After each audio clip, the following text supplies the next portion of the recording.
A body was lying in the middle of the road, as if it had dropped there from the sky. A man riding a scooter saw it from far away. He slowed down because he wasn't sure what he was seeing. By the time he stopped, two motorbikes and an autorickshaw also came and parked nearby. Their engines were still ticking in the cool morning air. The scooter rider called the police. "Hello, police station," he said. "There's a man lying near Pir Lakdada's shrine. I think he is dead." At the Ratanganj police station, Deputy Superintendent Rakesh Tiwari picked up the phone. "Yes, DSP Rakesh Tiwari speaking," he said. He wrote down the details and ended the call. Soon, a police jeep arrived with a loud siren. When it stopped next to the small crowd, the people stepped back. Police officers got out and asked everyone to move away. "Kishan Kumar," DSP Tiwari said to his sub-inspector, "check if he is still breathing." "Yes, sir," Kishan said. See, Kishan knelt down beside the man. He carefully checked the face, neck, and chest. "Sir," he said in a steady voice, "he has passed away. It looks like he was badly hurt." "Check his pockets," Tiwari told the team. "Look for a phone, a wallet, anything. Also call the photographer and the ambulance. We will need to take the body from here." The constables searched quickly and carefully. One stood up and shook his head. "Sir, there is nothing. No belongings." Another constable said, "No mobile phone either." Kishan checked again, more closely. He put his fingers into the inside pocket of the man's shirt.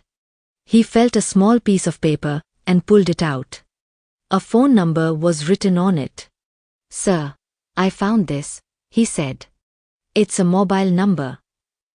"Good," Tiwari said. He dialed the number and held the phone to his ear. "Hello," a woman answered. "This is DSP Rakesh Tiwari from the Ratanganj police station," he said. "We found a man's body near Pir Lakdada's shrine. There was a small paper in his pocket with this phone number." There was a short silence. Then the woman asked, "Can you describe him?" Tiwari did.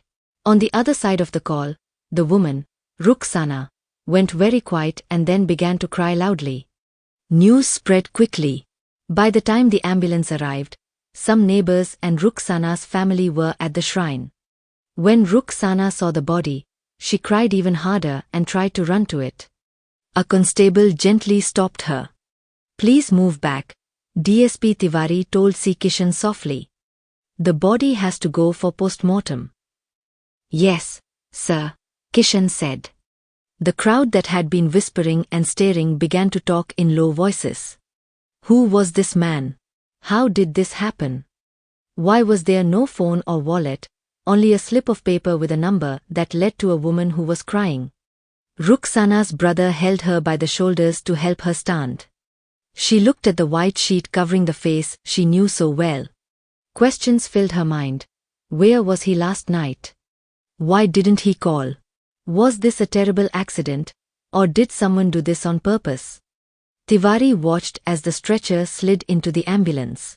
He knew the next steps: take photos, write reports, send the body for post-mortem, and collect facts one by one.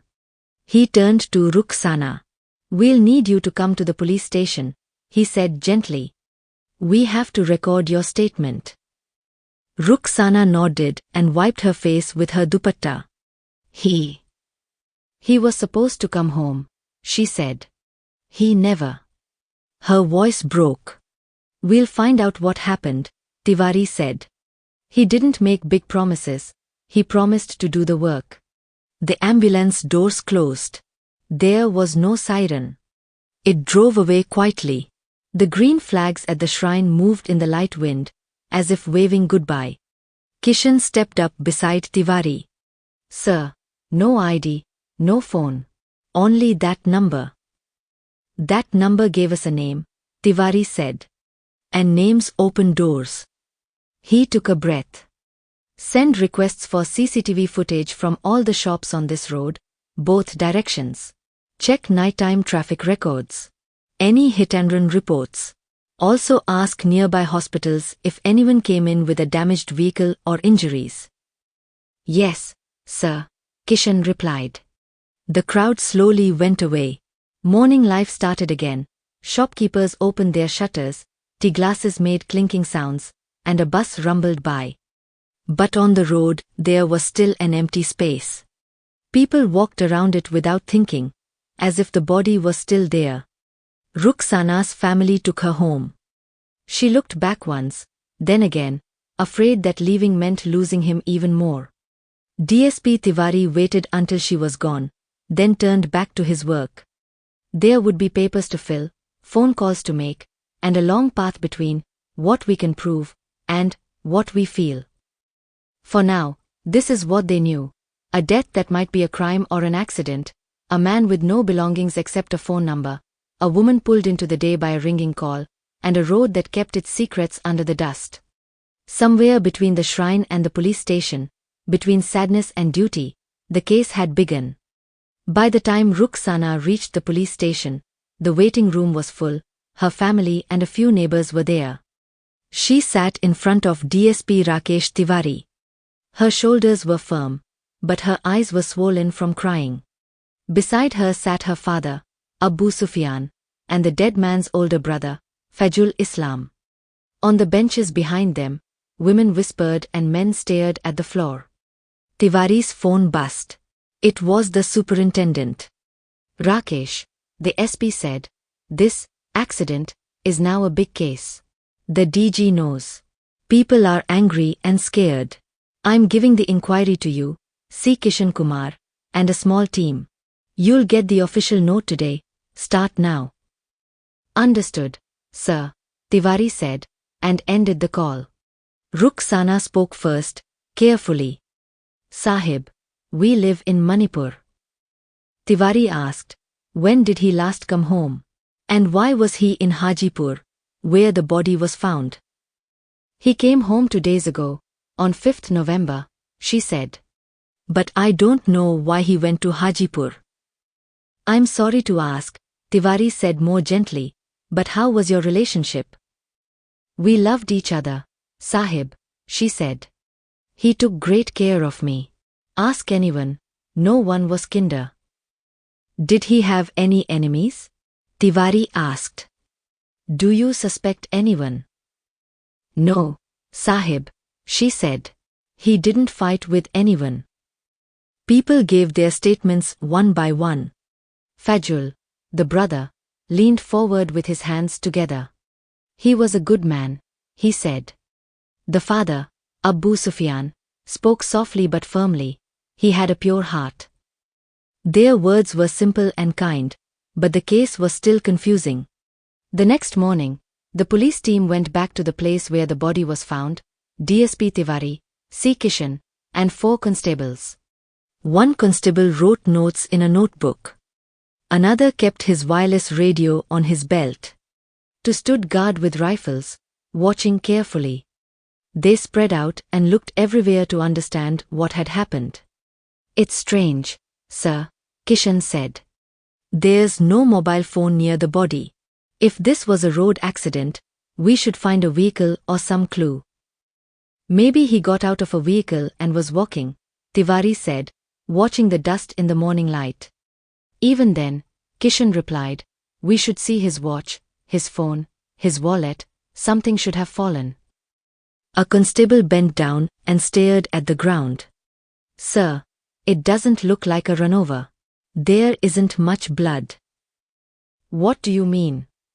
Tiwari asked. "When a car runs over someone," the constable said, "they hit the ground hard first. The head or face usually gets hurt. But you saw, there were no such injuries on his face." Tiwari nodded. We'll also wait for the post-mortem report." Another constable said, "Maybe it was a robbery, sir." "If it was robbery," Kishan answered, "the robber would have known he had money. They might have talked before." A third constable added, "Then the victim would be on the phone a lot, sir." "And still," Kishan said, "there's no phone." Tiwari turned to Kishan. Do this. Get Rukhsana's phone number and the brother's number. Check if they gave us the same number or different ones. Also, get the last 10 days of call records. Yes, sir, Kishan said. He looked through his notes. Sir, the family says he had no enemies. He was friendly and kind. Sometimes, Tiwari said, narrowing his eyes, a lot of money can create enemies. A fourth constable spoke carefully. Sorry, sir, but sometimes a good man's wife can take advantage of his kindness too. Like your wife, another constable joked, and a few people laughed. Tiwari raised his hand to stop them. Enough. He has a point. Many crimes are caused by one of two things, money or a woman. Then he told Kishan, also get Rukhsana's call details. Put her number under watch. By afternoon, the wireless operator sent a message. The team gathered, DSP Tiwari, C. Kishan, and 2 constables. Sir, Kishan said, on 6th December, Ilyas made many calls. Most were to friends and family. But to phone numbers look suspicious. I asked Constable Hariprasad and Clerk Dinanath to trace them. They just called. They're coming with the details. Good, Tiwari said. Let's go to the office and discuss it. In the office, Tiwari sat in his chair and pointed to the seat across from him. Sit, Kishan. Let's think this through. He pressed the bell on his desk. A constable came in and saluted. Yes, sir. Manidas, Tiwari said, send 2 cups of tea. Yes, sir, the constable said and left. The room became quiet, the kind of quiet where clues finally start to make sense. Soon, everyone was in the DSP's office when the 2 messengers returned. Tiwari leaned back in his chair. The team sat in a line facing him. Constable Hariprasad stood, opened a file, and spoke clearly. Sir, the first number belongs to Sajid from Sohal village in Sitapur district. The second number belongs to Firoj from Hastin village under Barsoli police station in Sonabad. Then Munshi Dinanath put down another file. Sir, I went to both houses. Both men are missing. Their families say they work in Hajipur, Sajid at Getwell Hospital and Firoj at Nathu Life Hospital. Hariprasad added, I checked both hospitals, sir, neither man has come to work for days. Tiwari turned to Kishan. Issue warrants for both of them on suspicion. Tell our informers to find them. Kishan nodded. Everyone felt like they had finally grabbed an important thread. They didn't have to wait long. By evening, 2 constables stood ready with lathis, while Kishan questioned the men across a worn table. How do you know Ilyas?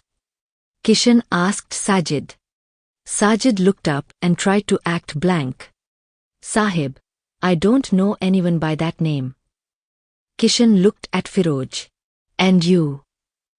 This is the first time I'm hearing the name, Sahib, Firoj said. Who is Ilyas? Kishan's voice became firm. First time? Fine. Now I want to hear it a second time, but the truth. He slapped each man once. Then he signaled to the constables. Tigers, keep an eye on them. The men quickly shouted, fear rising. Sahib, we'll tell everything. Please don't hit us. We did it for money. Everything was for money. Dhiru, bring water, Kishan said. Then to the clerk, Munshi, write down every word. He waited a moment, letting the room grow quiet so the next words would matter. Now, he said, start from the beginning. Sajid looked at Firoj, then at Kishan. He swallowed. Sahib. We killed Ilyas, he said. We did it because Rukhsana's friend, Rahman Sheikh, told us to. Back at the station, DSP Rakesh Tiwari tapped his desk. So there's a new link in this case, Rukhsana's lover, Rahman Sheikh. Kishan frowned. Sir, Rahman is from a respected family. We can't arrest him just because these two said his name. Then don't arrest him, Tiwari said calmly. Get his call records. The number he called too much. When the printout arrived, the team met again. Kishan put a file on Tiwari's table. Sir, here are Rahman Sheikh's phone records. There's one number he called about 40 times a day. Whose number is it? Tiwari asked. We checked, Kishan said. It's Rukhsana's. Tiwari breathed out slowly. So they really were in a relationship. If that's true, Sajid and Firoj might be telling the truth. They found Rahman at home, wearing a neat kurta, speaking politely. The house smelled like cardamom tea. Rahman, Tiwari said, tell us what is between you and Rukhsana, and why Ilyas was killed. Rahman's face tightened. Sahib, I did nothing. You can't accuse an innocent man. Kishan held out a paper. Look. In 1 year, you called Rukhsana 13,050 times. That's not just casual talking. And we have more proof. Rahman pressed his lips together. Rukhsana is my friend. We talk often. Yes. But I have nothing to do with Ilyas' death. You'll come to the station with us, Tiwari said quietly. We'll continue there. They seated Rukhsana in a separate room at the station, plain walls, a wooden chair, and a woman constable standing nearby. When Tiwari came in, Rukhsana looked up, nervous. Listen, Rukhsana, he said, closing the door. Rahman Sheikh has told us everything. He's in custody. Under tough questioning, he confessed clearly. Rukhsana stared, shocked. She hadn't expected to hear that. Her mouth opened, but no words came, only her loud breathing in the small room. Tiwari's voice turned colder. If you want to face tough questioning yourself, we can show you. He nodded to the woman constable. Before Rukhsana could speak, the constable stepped forward and slapped her twice, then once more. The sharp sounds echoed in the room. Rukhsana grabbed her cheek and gasped. No, no. I'll tell you, she said, the words coming fast. Across the hall, two constables stood with sticks while Rahman faced the DSP. Rukhsana has told us everything, Tiwari said calmly. Now you will chew. Rahman stared at him, looking for a way out. Tiwari did not look away. Hard questioning makes even strong people talk, Tiwari added. Rahman's shoulders dropped a little. Sahib. Whatever I did because Rukhsana asked me. They brought both of them into the same room, Rukhsana on one side of the table, Rahman on the other. DSP Tiwari sat with them. C. Kishan sat to the side, recording everything. Now, Tiwari said, tell the whole truth. How it began. Prem Nagar, Manikpur, Uttarakhand. Abu Sufyan sold timber. His family of 5 was well known. Rukhsana was his second daughter and very bright. After finishing at the madrasa, Abu enrolled her in MGM college. Rahman joined the same college. He had also studied with her at the madrasa. He was the youngest son of Master Abdul Sheikh, who lived near Abu Sufyan's house. Their families were old-style neighbors, doors open, small errands shared, tea borrowed and returned. The Sheikh family was respected and proud. One evening, Rahman and Rukhsana sat on the college field as the light turned golden. Rukhsana, Rahman said softly, I can't sleep at night. I see you everywhere. Then ask your father to speak to mine, she said. Let's do this the right way. Rahman took her hand. Promise we will stay together all our lives. Sometimes, she said, looking at the sky, your love scares me. Master Abdul Sheikh put on his best waistcoat and went to Abu Sufyan's home to ask for Rukhsana's hand for Rahman. The room smelled a little of sawdust and cardamom. He cleared his throat and began to speak. But Abu Sufyan's face grew red. Master Sahib, he said in a sharp voice, our family is respectable. If the girls of our house marry boys from our own lane, people will talk. It's impossible. Master Abdul Sheikh kept his voice calm. Sufyan Sahib, the children care for each other. Abu got angry. I don't want to hear another word, he said, and ended the visit. Later, in his room, Abu spoke to his wife, Hamida. Hamida Begum, I've looked everywhere for a match for Rukhsana. We'll get an offer soon. I want her marriage done within 10 days. You're being unfair to your daughter, Hamida said softly. Abu's temper rose. I didn't ask for advice. Tell her this. If she makes a scene in front of the community or refuses the marriage, I will have Rahman harmed. You know I don't accept, no. Hamida then sat with Rukhsana, who was crying into her dupatta. Be quiet now, Hamida said, though she looked very tired. A proposal has come from a very important family. Mohammad Ajij, the chairman's son in Manipur. This is your big chance. Ammi, please try to understand me, Rukhsana begged. If your father hurts himself, Hamida snapped, then go enjoy your life with Rahman. She stood up and left the room. The phone rang. Hello, Rukhsana whispered. Rahman, I feel trapped. Listen, Rahman said, his voice turning hard, only your body will go. To your in-laws. What do you mean? I mean we will keep meeting, just like before. Their closeness did not fade, it grew. Rukhsana spent more time at her parents' house and met Rahman whenever she could. Her husband, Mohammad Ajij, found out. First he got very angry. When she still did not stop, he made his decision.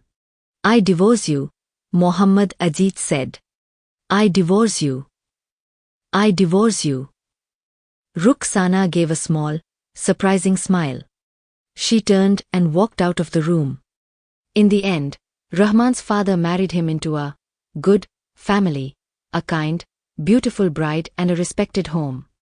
The news hit Rukhsana like a stone. She cut all contact. Rahman also got busy with his new household. What once burned hot became quiet. When Abu Sufyan saw things were calm, he moved quickly. He arranged Rukhsana's second marriage to a close relative, Ilyas, who ran a small transport business. This time, happiness grew. Rukhsana found work as an Anganwadi helper. Days became steady, until one afternoon, fate brought an unexpected meeting. They met on the edge of a busy road, suddenly and without warning. Rukhsana tried to walk past, but Rahman stepped in front of her. How are you, Rukhsana? Won't you talk to me? He asked. I'm fine. How are you? She said. I'm fine too, he answered with a small, crooked smile. Ask your heart how I am without you. Rukhsana's cheeks turned red. I should go, she said, and left. That evening, Rukhsana sat on the floor with Ilyas and their little boy, about 3 or 4 years old. Plates were set on a woven mat. How is the Anganwadi job? Ilyas asked. Good, she said. I like the work. But soon the chance meetings grew. Rahman found reasons to be where she was, at corners, outside shops, near the school gate. The old feelings woke up again. They forgot, or chose to forget, that both were parents now. Their families noticed nothing. I have to tell you something, Ilyas said one night. You are going to be a mother again. I've started new routes, Gorakhpur and Jamunpur. It's early days, so I won't be home often. Don't worry, Rukhsana said. I'll take some leave. Fajul, she pointed to their son, will start school soon. When the baby is small, I'll take the child to the Anganwadi with help from a maid. As you wish, Ilyas smiled. Just take care of yourself. Rukhsana wrapped her arms around his neck from behind, resting her cheek on his shoulder. With a husband who loves me like you do, nothing will happen to me. It's your love and trust, Ilyas said, his voice shaking a little, that helps me move ahead. Later that night, when the house was quiet, Rukhsana called on the phone. Rahman, both kids are asleep. Ilyas took the train to Gorakhpur this evening. And I can't sleep. Make the bed, Rahman said. I'll tell my wife an excuse and come. He came over. When he stepped out of the bathroom, steam still clung to him and a towel hung around his neck. Rukhsana brought him tea. Here, she said softly. I keep your towel and clothes separate. Ilyas doesn't know. Rahman laughed quietly. You spend more nights with me than with Ilyas. Another evening, Rukhsana said, recharge my phone too. For that, Rahman smiled. I keep extra money. Without a phone, how would we stay in touch? I was thinking, she added, I'll make you friends with Ilyas. Then it will be easier for us to meet. So she started weaving a plan. She told Ilyas that Rahman had grown up near her parents' home. She made up a story. Once, some bullies bothered her in the lane, and Rahman showed up and chased them away. After that, she said, the two men became friends. Rahman began helping Ilyas buy and sell small properties and earned his trust with neat profits. He started visiting their house often. Soon, Rahman and Ilyas even opened a small transport business together. On some days, Rahman kept Ilyas busy at the office while he slipped over to Rukhsana's room, where the curtains stayed closed. One night Rahman said, why don't we get married? You know I can't marry you while Ilyas is alive, Rukhsana said. If you want that future, you'll have to do something. Rahman stayed silent, but his silence was an answer. He was ready to do anything to get her. And Rukhsana, blinded by old feelings, forgot the husband who loved her and the two children who needed their mother. Then a chance appeared. One of Rahman's truck drivers had an accident and was taken to Getwell Hospital in Hajipur. There, Rahman met Sajid. Through Sajid he met Firoj, an old friend. Sajid worked as an auto technician at Getwell. Firoj was a compounder at Nathu Life Hospital. One night they sat in a quiet hospital room. The patient was asleep. The three men talked in low voices. Tell me, Rahman asked softly, is there any medicine that can make a person die without people knowing? Anything can be done, Sajid said, looking at Firoj, but it costs money. These jobs are risky, Firoj warned. If you want it done, it will cost 1 lakh rupees. For Rahman, 1 lakh was not a problem. He was ready to spend money for his love. That same day, he paid rupees 75,000 first and promised rupees 25,000 more after the work was done. Rahman then took Sajid and Firoj to Ilyas' office and introduced them as experienced property dealers. If we work together, we'll all earn good commission, he said. Ilyas, who liked new chances, felt happy. They started giving Ilyas drinks. He already drank sometimes, now he drank more. One day, Rahman drove Ilyas to Hajipur, left him with Sajid and Firoj saying he had other work in the city, and went away. As soon as Rahman left, Sajid and Firoj gave Ilyas more liquor and then took him to Nathu Life Hospital, where Firoj worked. Firoj asked the hospital owner, Dr. Sunil, to lend him his nano car. I need to go to Manipur, he said, and Dr. Sunil gave him the keys. The three men started toward Manipur. It was night. The small car hummed along. Sajid drove. Firoj, he said, he's very drunk. Give the injection. Firoj quickly gave an injection that made Ilyas weak and sleepy. Near Pir Lakdada's shrine they stopped the car. Firoj gave another harmful injection. Then they pushed Ilyas out of the moving car onto the road. After that, they ran over him more than once. Ilyas died there on the road. Put Rukhsana's phone number in his pocket, the one Rahman gave us, Sajid said. Take his mobile, his watch, everything. They threw Ilyas' phone into a river far away. Let's go back to Hajipur, Firoz said. Call Rahman. Tell him it's done. On the phone they said, Bhai, the work is finished. Good, Rahman replied. Now keep all our phones switched off for 10-12 days. Then he called Rukhsana in a softer voice. Your work is done.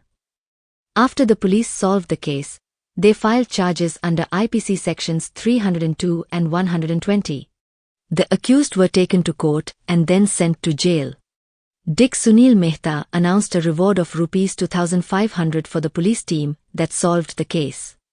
The dead man's family also gave Rs 5,000 to thank the police.